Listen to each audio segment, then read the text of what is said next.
सम्मानित मंच और इस मंच पर बैठे हुए तमाम मेरे बुजुर्ग, मेरे नौजवान साथी और यहाँ राजनीति में अपना वर्चस्व रखने वाले सभी साथी, सभी कांग्रेस के, जेबीएम मंच के तमाम हमारे सहयोगियों और साथियों को उत्तर प्रदेश से चलकर के आई हूँ, आप सभी को नमस्कार, राम राम करती हूँ।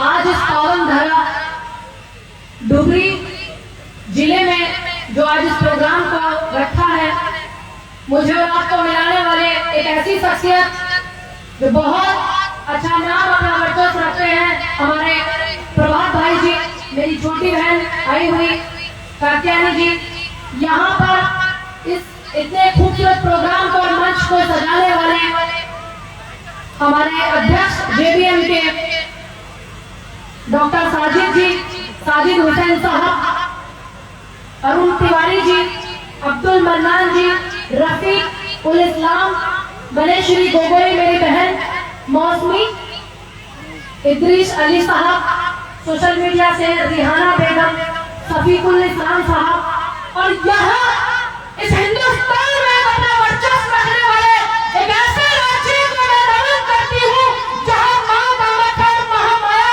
दोनों का बहुत खूबसूरत संगम है, और इस हिंदुस्तान की खूबसूरती है कि यहाँ पर मंच पर मुझे आमंत्रित करने वाले तमाम ज्यादातर लोग मुस्लिम हैं और मैं एक हिंदू सनातन धर्म से आती हूँ।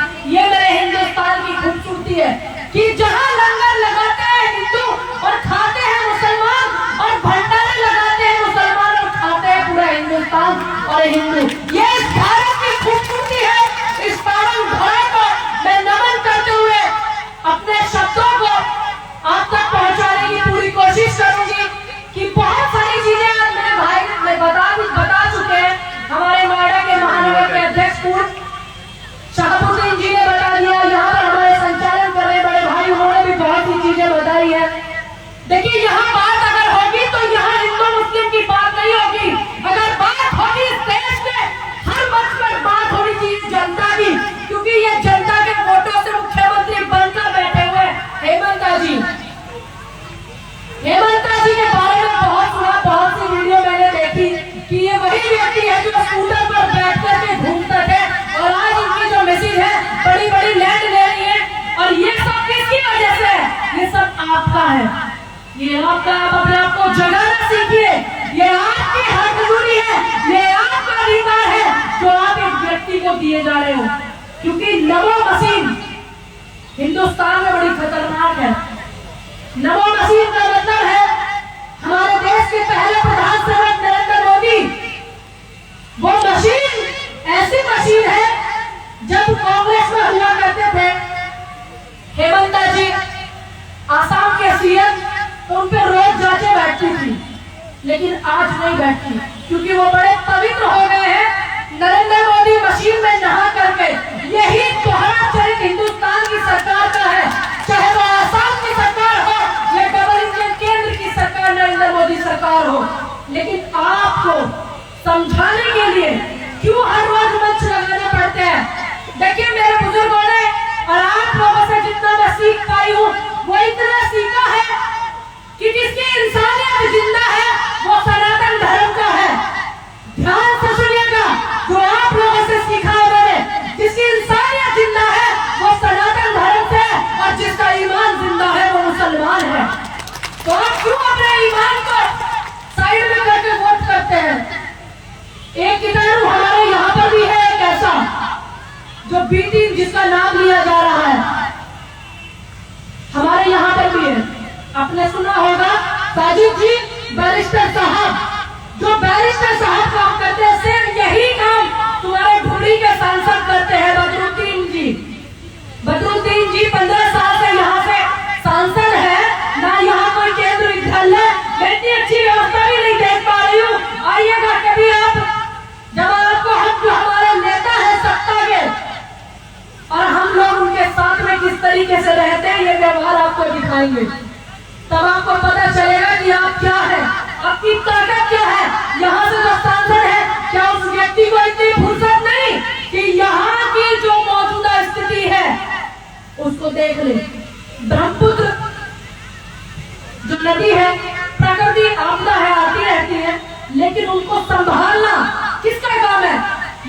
सांसद का, मुख्यमंत्री का, लेकिन नहीं, वो कभी नहीं चाहते कि आपके बच्चे अच्छे स्कूल में पढ़े, अच्छी शिक्षा ले, अच्छे नेता बने और पॉलिटिशियन बने और वो अपना वर्चस्व रखे, वैज्ञानिक बने। वो कभी नहीं चाहते, वो सिर्फ ये चाहते हैं कि आप यहाँ की जो नदियां हैं वहां पर बस मछली पालन करें, सब्जी बोए और वही जीवन आप जिए। क्यों भैया, इस देश का जो गृह मंत्री है उसके बेटे में ऐसी क्या काबिलियत है कि वो अपने बेटे को बीसीसीआई का चेयरमैन बनाए, अमित शाह जी। और एक वो बोलने वाला व्यक्ति जिसको बोलने का कुछ नहीं पता, कोरोना काल में एक पेशेंट नहीं देखा और खुद को डॉक्टर बताता, संबित पात्रा, उसके अंदर ऐसी क्या क्वालिटी है जो उसको एनजीसी का डायरेक्टर बनाया? और क्या क्वालिटी है आपके सांसद बदरुद्दीन अजमल जो आप 15 साल से चुन रहे हैं उनको? क्यों? सिर्फ वो आपके बीच में आकर हिंदू मुस्लिम का जिक्र भूलते चले जाते हैं।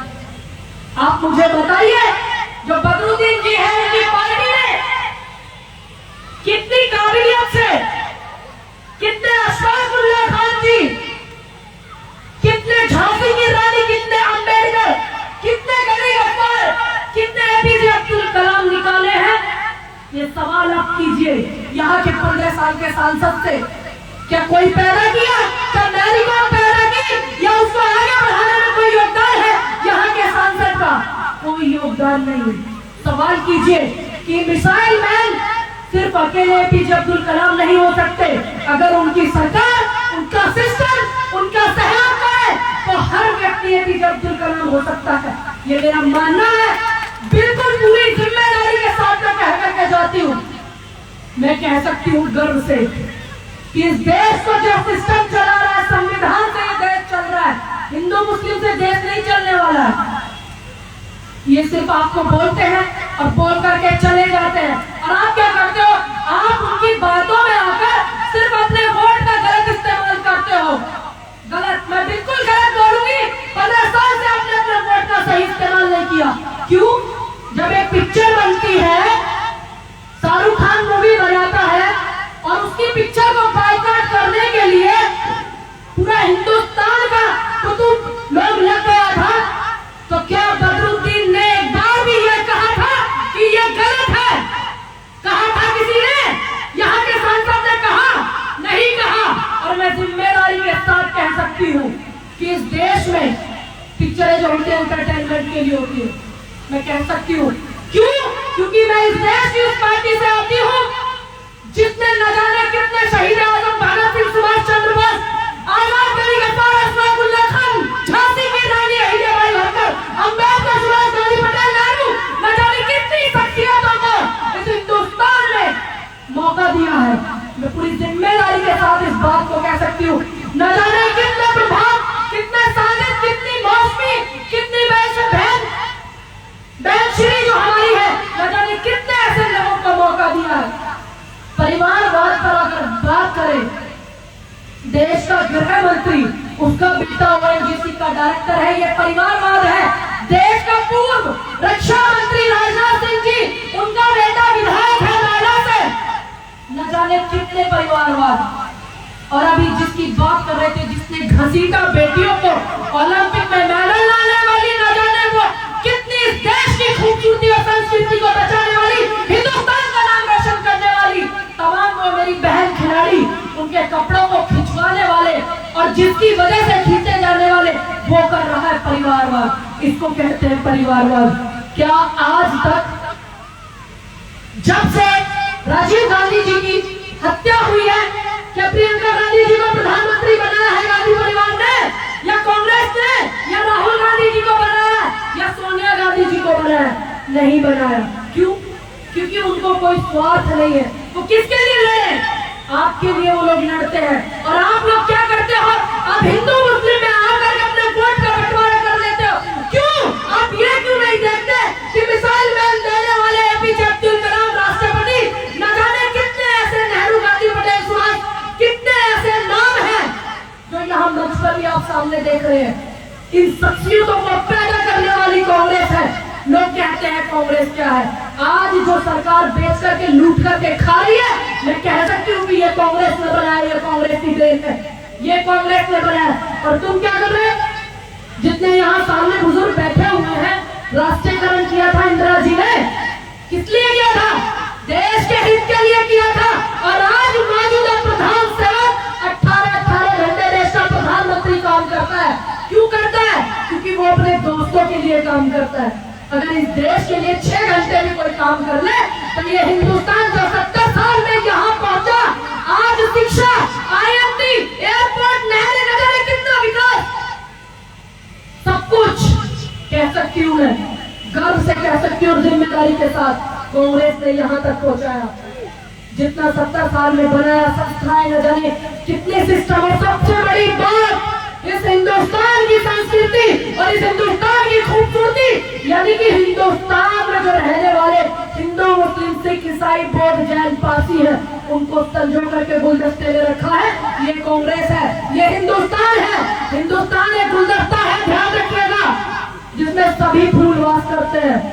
कोई आपके कागज मांगने से महान नहीं हो जाएगा, और ना ही आपको कोई हिंदुस्तान से भेज सकता है। क्योंकि इस देश की आजादी की लड़ाई में जितना मेरे बुजुर्गों का योगदान है, गर्व से कहती हूँ कि मेरे पूर्वजों का योगदान है इस देश की आजादी की लड़ाई में, तो शायद उतना आपका होगा।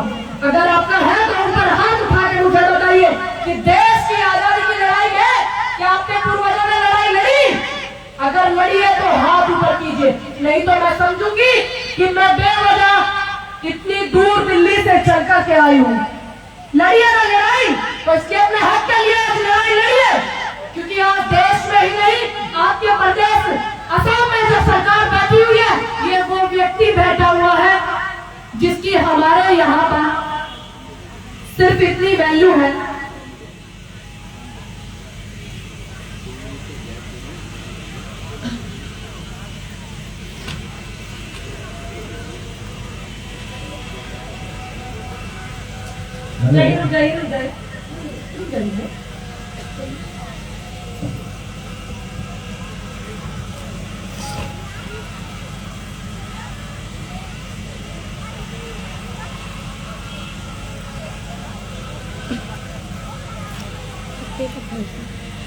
पेपर था इसमें, पेपर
फोटो ले लिया, हमारा बंद है ना, वो फोटो ले लिया, फोटो ले लिया, फोटो ले लिया।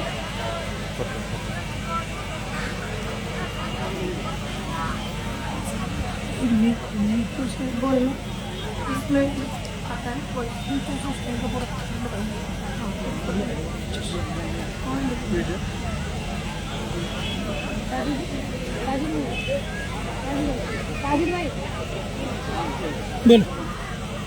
सभी जो लोग यहाँ पर बैठे हुए हैं, मैं उनका धन्यवाद करती हूँ कि इतनी शांति से आपने इस माहौल को बनाया हुआ। और मैं बस एक बात कह करके जाऊंगी कि ये हिंदुस्तान जो है ये किसी की बरबादी नहीं है, ये गुलदस्ता है। इस देश में सभी फूल वास करते हैं, ये हिंदुस्तान का कल्चर है। और अपने हक के लिए आवाज उठाना सीखिए। 4 लाइनों में बताऊंगी कि कांग्रेस क्या है। बात अब तक पहुंचे तो बताइएगा कि ऐसा है या नहीं है। जिसमें मेरे भाई ने बड़ा मुझे सपोर्ट किया, धन्यवाद करती हूँ कि बापू का सम्मान है कांग्रेस, बापू का यानी गांधी का बापू का सम्मान है कांग्रेस, रघुपति राघवन है कांग्रेस, नेहरू का अरमान है कांग्रेस, युग युग चीर महान है कांग्रेस, जन जन कांग्रेस, हर मन कांग्रेस, हिंदुस्तान का दिल है कांग्रेस, शास्त्री जी का ईमान है कांग्रेस, इंदिरा जी का बलिदान है कांग्रेस, राजीव जी की शहादत गाथा है कांग्रेस, सोनिया जी का त्याग है कांग्रेस, भारत भूमि की मांग है कांग्रेस, इस हिंदुस्तान का दिल है कांग्रेस।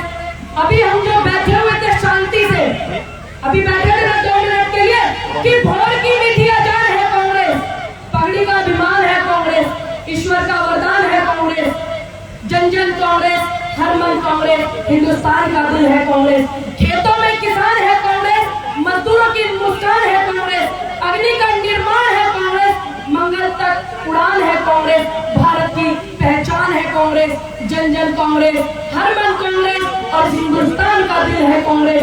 गीता का भी ज्ञान है कांग्रेस, बाइबल और कुरान है कांग्रेस, गुरबानी की पहचान है कांग्रेस, सब धर्मों का मान है कांग्रेस। अगर बात आप तक पहुंचे तो जोरदार तालियों से स्वागत कीजिएगा। गीता का भी ज्ञान है कांग्रेस, बाइबल और कुरान है कांग्रेस, गुरबानी की पहचान है कांग्रेस, सर्व धर्मों का मान है कांग्रेस, क्योंकि मुकम्मल हिंदुस्तान है कांग्रेस, मुकम्मल हिंदुस्तान। तो इसलिए ये कांग्रेस है और ये हिंदुस्तान है, ये किसी की बकौती नहीं है। और एक व्यक्ति के लिए 4 लाइनें लिख करके लाई हूं जो कहता था कि मैं झोला उठाऊंगा और इस देश से चला जाऊंगा। सबको ज्ञात है ना कि कौन है वो व्यक्ति जो कहता था कि झोला उठाऊंगा और चला जाऊंगा। सबको पता है ना, आज एक जनता के हाथ में, आसाम की जनता के हाथ में, डुमरी की जनता के हाथ में आज झोला दिया, लेकिन वो व्यक्ति 10 लाख का सूट पहन करके 2 लाख का पहन लगा करके कहता है कि झोला उठाऊंगा और चला जाऊंगा। 4 लाइनें लिख करके लेकर आई हूँ महोदय। सभी यहाँ राजनीतिक कोई प्रवक्ता है, कोई कुछ है, कोई कुछ है, तमाम समाज के बड़े बड़े नुमाइंदे बैठे हुए हैं। इतिहास के काले पन्नों पर तेरा नाम लिखा जाएगा।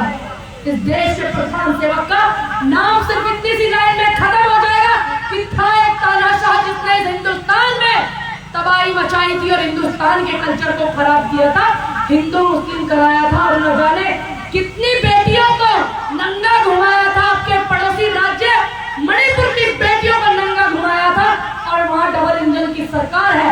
इसलिए सिर्फ एक लाइन में इतिहास खत्म हो जाएगा कि इतिहास के पन्नों पर नाम लिखा जाएगा। ये बर्बरता कर तू इंसानों पर क्या बच पाएगा। अब देख उधम सिंह आएगा, अब देख भगत सिंह आएगा। आज के बाद चैन से तू न सो पाएगा, अपनी ही परछाई देखकर तू डर जाएगा। जैसे आज डर रहे हैं वो मध्य प्रदेश, छत्तीसगढ़, राजस्थान, तेलंगाना, तमाम जगह चुनाव है तो पूछ लीजिएगा, थर्मामीटर डाल के चेक कर लेना उनका टेम्परेचर आजकल क्या चल रहा है। किसानों का नाम सुनकर भी तेरा कलेजा दहल जाएगा। तू देख उधम सिंह आएगा, तू देख भगत सिंह आएगा और तेरे बहाए खून को ये हिंदुस्तान नहीं भूल पाएगा। क्या आप भूलोगे 700 लोगों की शहादत को जो किसान आंदोलन में हुई थी? क्या आप भूलोगे मणिपुर की उन बेटियों का चीरहरण जो हुआ था, जिनको बिना कपड़े के सड़क पे घुमाया था? क्या भूलोगे उत्तर प्रदेश की उस बेटी को, दलित समाज की बेटी को, जिसको नंगा करके बलात्कार किया और फिर रात के अंधेरे में जला दिया? क्या भूलोगे आप? नहीं भूल सकते, क्योंकि इस देश की बेटी चाहे 32 बहनों हो, चाहे अन्ना हो या हाथरस मनीषा वाल्मीकि हो या फिर वो मणिपुर की दोनों बेटियां हो, इस देश की बेटी देश की बेटी है, चाहे वो खिलाड़ी ही बेटी क्यों ना हो। तेरे बहाए खून को ये हिंदुस्तान नहीं भूल पाएगा। और याद रखना, ये झोला उठाकर भागना चाहेगा लेकिन ये भाग नहीं पाएगा और जनता का वो सैलाब बनकर के आएगा।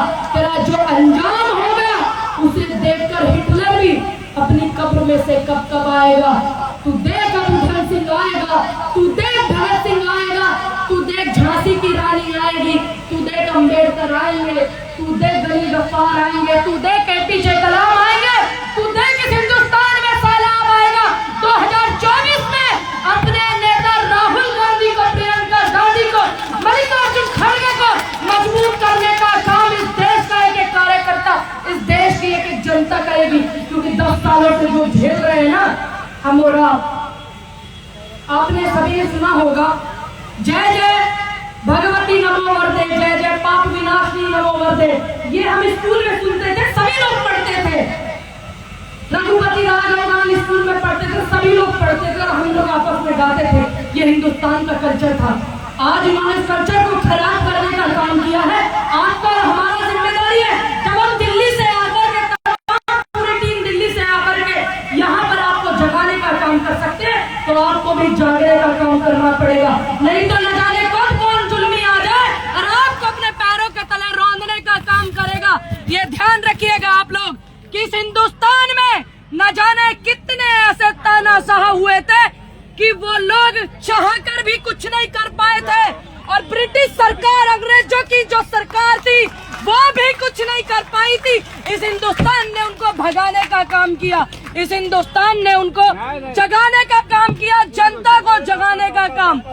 4 लाइनें आपको बोल करके जाऊंगी। हिंदुस्तान के कल्चर को आपको बचा के रखना है, क्योंकि ये जिम्मेदारी अकेली पूनम पंडित की या प्रभात की या मौसमी की, डॉक्टर साजिद की नहीं है। ये जिम्मेदारी आप लोगों की भी है कि हम चाहते क्या है। आप लोगों से हम जैसे लोग क्या चाहते हैं? हम सिर्फ इतना चाहते हैं, ज्यादा उम्मीदें नहीं करते। लोगों को उम्मीदें होती है न जाने कैसी कैसी। अगर धुबरी की जनता ने ठान लिया तो डॉक्टर साजिद को धुबरी से आप सांसद बनाने का काम करना, ये मेरी जिम्मेदारी है। आप लोगों के बीच में दिल्ली से आती रहूंगी, ध्यान रखिएगा। डॉक्टर साजिद जी, अगर आपके लिए जनता से अपील कर सकती हूँ काम की, आप चिंता मत करना, मैं अपने सांसद से काम हाथ पकड़ के गलियों में कराऊंगी। ये मेरा आपसे वादा है, धुबरी की जनता से मेरा वादा है। और हम जैसे लोग जो आपको जगाने का काम करते हैं, तमाम दिल्ली से आई हुई मेरी छोटी बहन, मेरे भाई क्या चाहते हैं कि हम सब आपसे सिर्फ इतना चाहते हैं, और इस माहौल को आप बना करके रखना। आप हिंदू मुस्लिम में मत बंटना। आप ये मत सोचना कि वो मुस्लिमों के लिए आवाज उठाता है तो वो आपके अपने बीच का है, अपने बीच का नहीं है। अगर वो आपके अपने बीच का व्यक्ति होता तो इस हिंदुस्तान में संसद के अंदर आपने देखा होगा दानिश अली सांसद के साथ क्या हुआ। और ये आपका बदरुद्दीन यहाँ से जो सांसद है, ये माननीय महोदय बोले नहीं तो आप समझ जाइए कि ये सिर्फ तोते हैं, उड़ने का काम, और बस उतना ही बोलते हैं जितना इनको आका बोलते हैं। तो आप अपने ईमान को जिंदा रख करके रखिएगा। अपने सांसद से काम कराना मेरी जिम्मेदारी है। आपसे बस इतना चाहती हूँ, तमाम दिल्ली से आई हुई टीम के लोग इतना चाहते हैं कि नहीं? बोल दो। अरे वाह, तुम्हें हम ये बताना चाहते हैं, बस हम मौसम सुहाना चाहते हैं। जो आज नफरत का मौसम इस हिंदुस्तान में है वो नहीं चाहते। तुम्हें हम ये बताना चाहते हैं, बस हम मौसम सुहाना चाहते हैं। जहाँ पे खैरियत से रात गुजरे, जहाँ पे खैरियत से रात गुजरे, परिंदे वो ठिकाना चाहते हैं। तुम्हें हम ये बताना चाहते हैं, निगाहें उन पर अब रखनी पड़ेगी, हमें जो भी मिटाना चाहते हैं। जमाना हमको कहता है मुजाहिद, जमाना हमको कहता है मुजाहिद, वो फिर भी आजमाना चाहते हैं। हम बस इतना चाहते हैं कि मौसम सुहाना चाहते हैं। सितमगर तू होठ मत सी, सिर्फ हम मुस्कुराना चाहते हैं। चले आना कभी तन्हाई में तुम के हाले दिल सुनाना चाहते हैं। ठिठुरते पड़े फुटपाथ पर जो गरीब मजदूर, ठिठुरते पड़े फुटपाथ पर जो बच्चे सिर झुकाना चाहते हैं। गरीबी क्या मिटाएंगे वो साजिद भाई, वो गरीबों को मिटाना चाहते हैं। हम बस इतना चाहते हैं कि हम मौसम सुहाना चाहते हैं। जय हिंद, जय हिंद, जय हिंद, जय जवान, जय जवान, जय जवान। प्रियंका गांधी, राहुल गांधी, मल्लिकार्जुन खड़गे जी और जय जवान जय किसान, ये वो नारे हैं जो हमें पूर्व प्रधानमंत्री जी शास्त्री जी जो देकर के गए थे। एक बात ध्यान रखिएगा, हम बोलने वाले तो वो लोग हैं कि हम बोलते जरूर हैं चाहे कोई भी गलत करे, ये हमारी पहचान है। जब आप यहाँ से साजिद जी सांसद बनेंगे तो ये ध्यान रखिएगा, अगर आपने इस जनता जो यहाँ बैठी हुई है डुबरी की, इनके लिए काम नहीं किया तो मैं यहाँ आपको गलियों में हाथ पकड़ के घुमाऊंगी।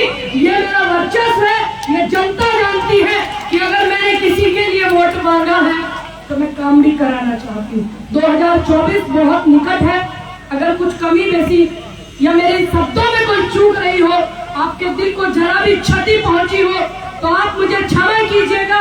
और आसाम की जो सरकार है, यहाँ के जो बदरुद्दीन अजमल जी हैं, अगर उनको मेरी कोई भी बात बुरी लगी हो तो उसे बुरा लगाइए, क्योंकि वो बुरा लगने वाली बात है। आप लगाइए बुरा और आप फिर कान खोल करके ये भी सुन लीजिएगा कि आसाम में 2024 में तमाम वो लोग यहाँ पर आएंगे जिन्होंने इस देश को सींचा है। और अब की बार आप ये 15 साल से जो कर रहे हैं वो मत कीजिएगा। जय हिंद।